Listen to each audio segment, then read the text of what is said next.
Il est 8h18 sur Europe 1 et nous parlions à l'instant avec Catherine Ney de la primaire à droite, changeons de camp et observons l'horizon politique à gauche. Je reçois ce matin le porte-parole du mouvement En Marche d'Emmanuel Macron, Benjamin Griveaux, bonjour. Bonjour. Hier soir à Toulouse, En Marche organisait une nouvelle levée de fonds lors d'un dîner avec des chefs d'entreprise. Des fonds, on parle quasiment de 3 millions d'euros aujourd'hui. Pourquoi faire si ce n'est pour ne pas marcher vers l'Elysée ? Alors des fonds, c'est indispensable aujourd'hui. Nous sommes le seul mouvement politique à ne pas disposer de subventions publiques. Je rappelle qu'En Marche touche 0 € parce qu'il n'a pas d'élu et qu'il a été créé il y a 7 mois à peine, 7 mois demain, très exactement, à Amiens. Et donc nous comptons strictement sur les dons des personnes privées, physiques, qui peuvent nous soutenir via un don.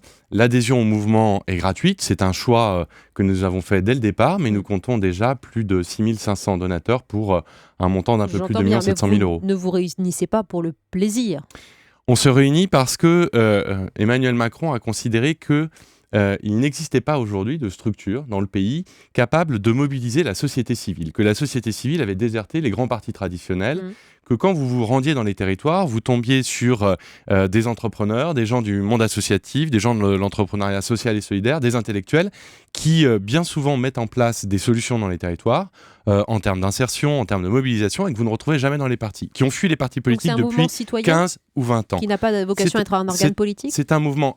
Le premier parti politique de France sont les citoyens, bien avant tous les autres. Oui. Et donc la société civile, elle a vocation à s'engager. Quand vous avez dans des quartiers des gens qui incubent des jeunes boîtes, qui permettent à des gamins de s'en sortir, de monter des entreprises, de créer de l'activité, ils font de la politique. Il n'y a pas cette séparation sacrée entre le politique d'un côté et un corps social qui serait totalement étanche de l'autre côté. Il y a une société civile qui s'engage et qui fait de la politique, y compris en dehors des partis traditionnels. Aujourd'hui à Paris, dans le 12e, dans les salons de l'Aveyron, vous allez accueillir 500 cadres du mouvement. On va donner quelques chiffres, 90 000 adhérents, 1500 comités locaux. Mais dans le journal à l'instant, William Galibert nous disait que ça ne fait pas jusqu'à présent une armée prête à tracter sur le terrain. Mais en tout cas, c'est un début de structure. Vous allez dévoiler aujourd'hui une feuille de route, les objectifs. Est-ce que vous pouvez nous en donner quelques-uns en avant-première sur Europe 1 ? Alors on est à 91 781 adhérents. Il y a 2 minutes, c'est en ligne. Nous, on fait ça de manière très transparente. Les partis politiques traditionnels ne divulguent pas leur nombre d'adhérents. Donc nous, ça c'est en ligne. Il y a 1840 comités locaux à ce jour qui ont été créés. Le plus gros, il est à Toulouse avec 100 adhérents et le plus petit, il est à Albi avec 2 adhérents. Pourquoi ? Parce que ces comités... de ces chiffres-là, mais pas des objectifs ni de propositions mais encore. La première chose, c'est que si vous voulez avoir une capacité à mobiliser le pays, eh bien la première chose, c'est d'avoir des adhérents. On a en 7 mois réussi à avoir un peu plus d'adhérents aujourd'hui que le Parti socialiste, ce qui est finalement pas si mal pour une organisation si jeune.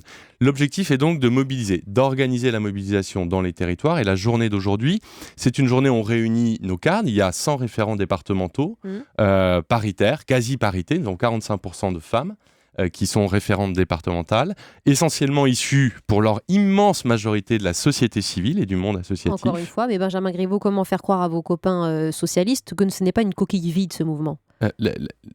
C'est-à-dire C'est-à-dire que derrière ces chiffres et derrière cette structure, il n'y a pas d'idée, il n'y a pas de proposition, il n'y a pas de projet. Alors, c'est le procès qu'on fait à Emmanuel Macron depuis sa sortie du gouvernement le 30 août. On attend des réponses qu'on n'a pas encore. Des propositions. Il a tenu 3 meetings dans lesquels il a formulé des premières propositions dont personne n'a souhaité les commenter parce que la seule obsession des journalistes qui l'ont interviewé depuis ces 3 meetings, c'est de savoir s'il est candidat. Donnez-nous une proposition parce qu'on s'est passé au-dessus de la mêlée manifestement. La reprise en main par l'État de l'assurance chômage et de la formation professionnelle. La question de l'éducation et de l'autonomie plus grande donnée aux établissements. D'accord. La question de la police de proximité. La question de l'introduction d'une dose de proportionnelle au Parlement. La priorité à faire sur le logement. Donc vous pouvez nous dire qu'il n'a pas de proposition, qu'il n'en a pas élaboré quelques-unes. Il les a déjà présentées au Mans, à Strasbourg et à Montpellier dans ces 3 premiers meetings. Il aura l'occasion de développer l'offre politique puisqu'il a dit qu'il faisait les choses dans l'ordre. D'abord un diagnostic, il a fait le rendu de ce diagnostic. La construction d'une offre politique, il a commencé à la faire et à la dévoiler. Il en dévoilera sans doute un peu aujourd'hui et dans les semaines qui viennent. Ensuite, le plan de transformation, la question de l'incarnation se posera à la fin de ce processus. Il prend son temps en attendant que d'autres se déclarent, disent certains. Dans une interview à la Dépêche du Midi, il disait hier, maintenant il y a un temps de cristallisation personnelle qui impose avant de prendre une décision lourde de conséquences. Alors il se rend compte peut-être de l'ampleur de la tâche et il n'y a pas envie d'y aller tout de suite. Il attend que François Hollande et Manuel Valls se manifestent de leur côté ? Non, il ne cède pas à la dictature de l'urgence. Et quand on aspire à des responsabilités de premier plan, c'est sans doute la première des qualités d'être maître de son temps et de savoir maîtriser le temps long. Et ne pas céder aux soubresauts, aux sursauts, aux rumeurs, aux envies des uns et des autres. Vous n'avons jamais, et il n'a jamais calé son calendrier sur le calendrier de quiconque. Il ne va pas commencer maintenant. Il y en a certains qui disent qu'il joue les rabatteurs peut-être à son insu pour François Hollande.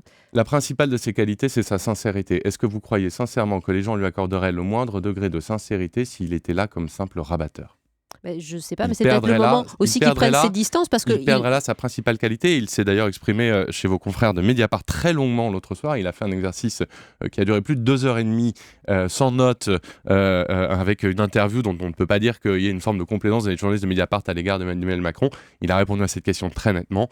Non, il ne jouera pas le rabatteur de voix pour quiconque. Très bien. Statutairement, les militants socialistes peuvent aussi adhérer à ce mouvement En Marche. C'est un mouvement, ce n'est pas un parti. Combien de temps vous allez entretenir ce petit flou juridique ? Mais vous le faites pencher en permanence à gauche. Je rappelle que nous avons des adhérents qui sont issus de l'ensemble du champ politique français. Il y a pour l'essentiel d'entre eux des gens qui n'étaient pas engagés dans des partis traditionnels.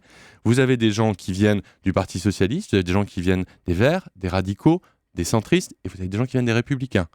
L'objectif n'est pas de recréer artificiellement un clivage gauche-droite auquel Emmanuel Macron ne croit plus, mais bien de réunir les progressistes des deux camps, puisqu'il y a des progressistes dans les deux camps. Un réservoir citoyen tous azimuts. Il démissionne de la fonction publique à la fin du mois, Emmanuel Macron. Il dit que c'est par souci de cohérence et d'exemplarité. Alors, ce sera quoi son métier demain ? Son métier demain, c'est de présider ce mouvement et de peser très lourdement dans le débat présidentiel qui se tiendra au mois d'avril 2017. Donc, c'est pas pour s'arrêter la semaine prochaine ? A priori pas. Bon.